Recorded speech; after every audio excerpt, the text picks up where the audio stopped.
All right, Shalom. I want to begin this lesson by giving all praise, honor, and glory to Yahweh Bashim Yahweh Shah, Wahar Rakakwadash. I also want to give double honors to the head apostles and elders, Great Millstone, and Shalom, much due honors and respect to you brothers out there that's also laboring in this work. So yeah, I just wanted to go into a quick lesson. Pardon me if I sound a little off, all right, a bit under the weather, but hey, you know the job goes on, so Lord we'll get through it. So yeah, I just wanted to touch on a quick lesson, which is going to be continuing in the theme of proving that you so-called white people out there are indeed the biblical Edomites, all right? And on the flip side, you so-called Negroes, Latinos, and Native Americans are the biblical Israelites, all right? And the reason why this is vital, information that's got to come out, is because the scripture talk about how there's nothing hid. Matter of fact, let's go ahead and get that real quick. The book of Matthew, the 10th chapter. Matthew, the 10th chapter, in 25th. Yeah, the 26th verse. It says, "Fear them not, therefore, for there is nothing covered that shall not be revealed, and hid that shall not be known." Yeah. So we're in those times, all right, where all the money and the resources that the so-called white man has exhausted towards, an effort to keep you so-called Negroes, Latinos, and Native Americans in the dark about who you are and who your enemies are, well, all this information is coming out now, all right? Because we're in a time where truth is going to have its free course. It tells you that in the book of 2nd Ezra, the 6th chapter, in the 28th verse, that the truth which have been so long without fruit shall be declared. And we're in that time, all right? Verse 27, "What I tell you in darkness, that speak ye in light." Yeah, and that's what you see unfolding. That's being fulfilled. Starting here with the men at Great Millstone. I'm going to just call it straight. The men here at Great Millstone, we are the only ones who have the truth, man. All right? And I don't say it to be boastful, all right? But the scriptures tell you, if you boast in anything, boast in the fact that you know and understand the Most High. All right? So it's not being proud or boastful. I'm just calling it straight. The men here at Great Millstone and the men that subscribe to what we teach have the truth. All right?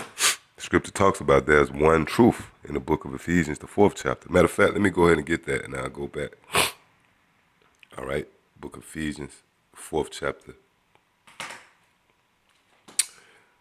And I started the 4th verse. It says, "There is one body and one spirit, even as ye are called in one hope of your calling." Right. So it's not a different array of groups that have part truth. All right. The Most High didn't set it up that way. The Most High didn't set it up where you're going to have IUIC with a little of the truth, GMS with a little of the truth. No, these different groups have portions of the truth. No, it's one truth. All right. Verse 5, "One Lord, one faith, one baptism, one power and Father of all, who is above all and through all and in you all." Right, so that's the point. All right, there's one Lord and there's one faith. So going back to the book of Matthew, the 10th chapter, starting at the 26th verse, it says, "Fear them not, therefore, for there is nothing covered that shall not be revealed, and hid that shall not be known. What I tell you in darkness, that speak ye in light, and what ye hear in the ear, that preach ye upon the housetops."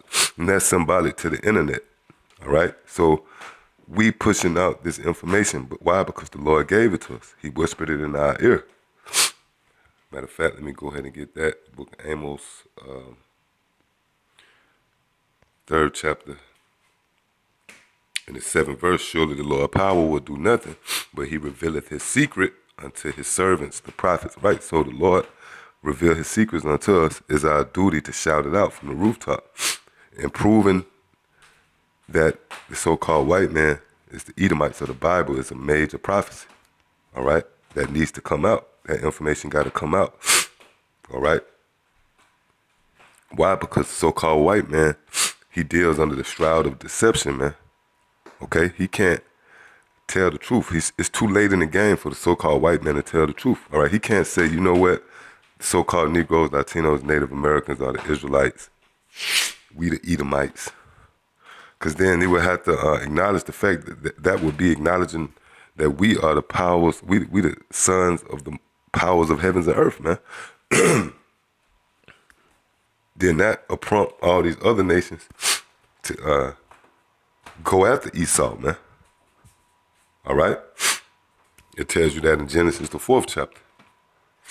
You know what? Let me just go ahead and get that. Then we'll go into this lesson. You know, the spirit like that sometimes, you know, just precepts come to mind. All right? So this is Genesis chapter 4. And I started at verse 13. And Cain said unto the Lord, my punishment is greater than I can bear. Behold, thou hast driven me out this day from the face of the earth, and from thy face shall I be hid, and I shall be a fugitive and a vagabond in the earth. Yeah, and that's what the so-called white man is. He's taking on every identity but his own. All right, for an example, if you got somebody, they got a warrant, and they encounter the cops, the first instinct is they're going to give them an alias name. They're not going to tell them their real name. That's Esau. Esau is not going to tell them that they are from the line of Esau and Cain, all right, and the serpent in the garden. They're the Edomites. That's what makes them a fugitive.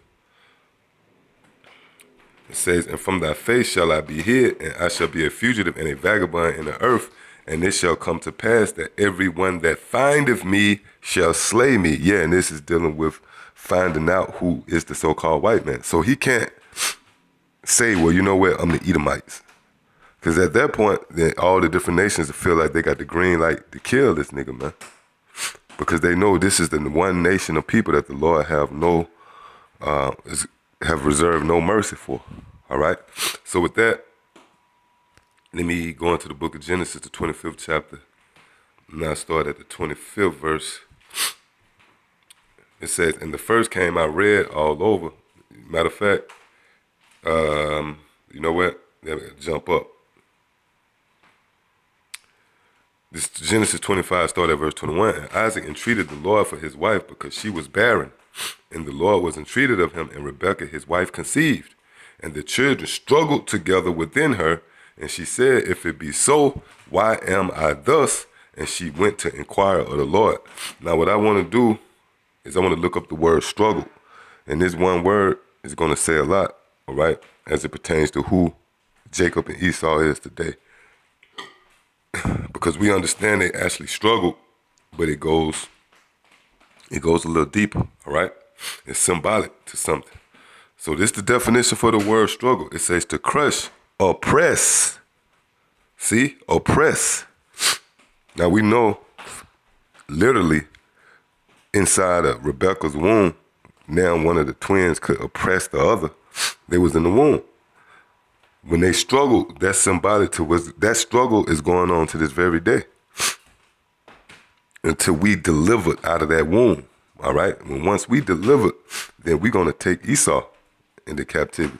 And I'm going to show you where this been a back and forth between Esau and Jacob. You know, we have had them in captivity, you know, in the time of King David. All right? And they had us in captivity. Now we're in the final captivity under them. In the next captivity, we're going to have them. All right? But after that captivity, they're going to be eradicated. So it says to crush, oppress. See? To crush, get crushed, be crushed. To crush, oppress. See that? Let me read. Let me jump down. It says to crush in pieces, to grievously oppress. See? To oppress. So who oppressed us? Who was our oppressors? The so-called white man. And really, this theatrics that's playing out, when you really look at it, the main two characters is Esau and Jacob, all right? So-called Negroes, Latinos, and Native Americans, and the so-called white man. Those are the two main characters, man. These other nations, the so-called Chinese and the Arabs and the Africans, so-called Africans, they are nothing more than supporting cast, man. All right? When you go into the transatlantic slave trade, that was big, all right? That was a form of grievously oppressing someone. And it all goes back to this definition right here, struggle in the womb. It says, and the children struggle together within her. And she said, if it be so, why am I thus? And she went to inquire of the Lord. All right. Now, verse 23, it says, and the Lord said unto her, 2 nations are in thy womb, and 2 manner of people shall be separated from thy bowels. Yeah, so this is a miracle, a miraculous work from the Most High. Because you got a lot of people out there will say, well, you hold up, they was twins. But this the point right here. It was 2 nations. There was 2 whole different manner of people, man. 2 whole different nations came out of her womb, man. All right? That's why you see Esau so awkward, so-called white man. They got no flavor in the pose of Jake. All right? 2 different manner of people, man. It says, and 2 manner of people shall be separated from thy bowels, and the one people shall be stronger than the other, and the elder shall serve the younger. Yeah, and that's Esau is going to serve us. Now, remember that word struggle in the womb means to oppress. All right? So they struggled, both of them struggled, meaning they oppressed us and we oppressed them. Now, staying in the book of Genesis, I'm going to get another quick point. The book of Genesis, the 27th chapter. And I started at the 34th verse. And when Esau heard the words of his father, he cried with a great and exceeding bitter cry, and said unto his father, bless me, even me also, O my father. And he said, thy brother came with subtlety, and have taken away thy blessing. Yeah, that's what Jacob really means, to supplant. All right? And that's when you look at it from outside the box, you take a step back and you look at how everything play out. We supplant the so-called white man in everything, man. All right? You go back in time, you know, it was all white basketball players. Then the so-called black man got up in them, man, and supplanted them. All right? In the music business, whatever you could think of across the board, man. All right? Jacob get up in there and supplant Esau. It says, and he said, is not he rightly named Jacob? For he have supplanted me these 2 times. He took away my birthright, and behold, now he have taken away my blessing. And he said, hast thou not reserved a blessing for me? And Isaac answered and said unto Esau, behold, I have made him thy Lord. Right, so when the dust settled and the smoke clear, Esau is going to be our servants, man. Period. It's been spoken, all right? Which, by the way, when you go into it, Isaac was Yahushua. You know, that's meat right there. Lord will, I might go into a lesson on it. But that's the reason why Isaac had the power to get these blessings out, because he was Yahushua. All right, so again, anyway, it says, and Isaac answered and said unto Esau, behold, I have made him thy Lord, and all his brethren have I given to him for servants, and with corn and wine have I sustained him. And what shall I do now unto thee, my son? And Esau said unto his father, hast thou but one blessing? My father bless me, even me also, O my father. And Esau lifted up his voice and wept. And Isaac his father answered and said unto him, behold, thy dwelling shall be the fatness of the earth and the dew of heaven from above. Yeah, and this is the time of Esau's blessing.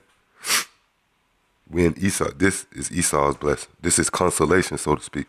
Which when you go into consolation or consolation prize, it pretty much means to console.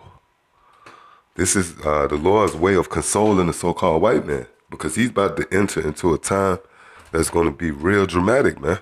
It's going to be a horrific time for the so-called white man. They're going to be under a heavy captivity.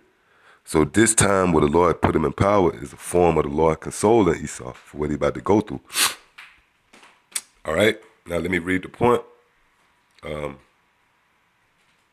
Verse 40, it says, and by thy sword shalt thou live, and shalt serve thy brother, and it shall come to pass when thou shalt have the dominion, that thou shalt break his yoke from off thy neck. Yeah, and this happened. This happened around the time of, you go from 325, like around the time of 325 AD, 325 to around the 1400s. Esau was in obscurity, all right? But they came back into power around the 1400s, which is known as the Renaissance period. Which, when you go into that word Renaissance, it means rebirth, all right? So the so-called white man was taken down around 325 AD, or they was in obscurity. They was in subjection under Jake from like 325 to around the 1400s. That's why when you read the book of Revelation, the 20th chapter, it talk about the dragon being bound for 1,000 years. Well, that's what the scriptures is talking about. From 3 AD to around the 1300s, so-called white man was in obscurity. He was bound. Then the scriptures say then he's going to be loose for a little season. We in that little season. And that's the Lord consoling him. But he's about to go into some heavy judgment, all right? So yeah, I just wanted to go into that. The Spirit got on me to go into that because we're in the times where the Lord is revealing who this man is, all right? And also waking our people up to who they are. And unless you embrace who you are and come back to your nationality, the Lord gonna kill you, all right? There's no easy way to say it. I just gotta be 100. So yeah, that's it. Till next time I say shalom.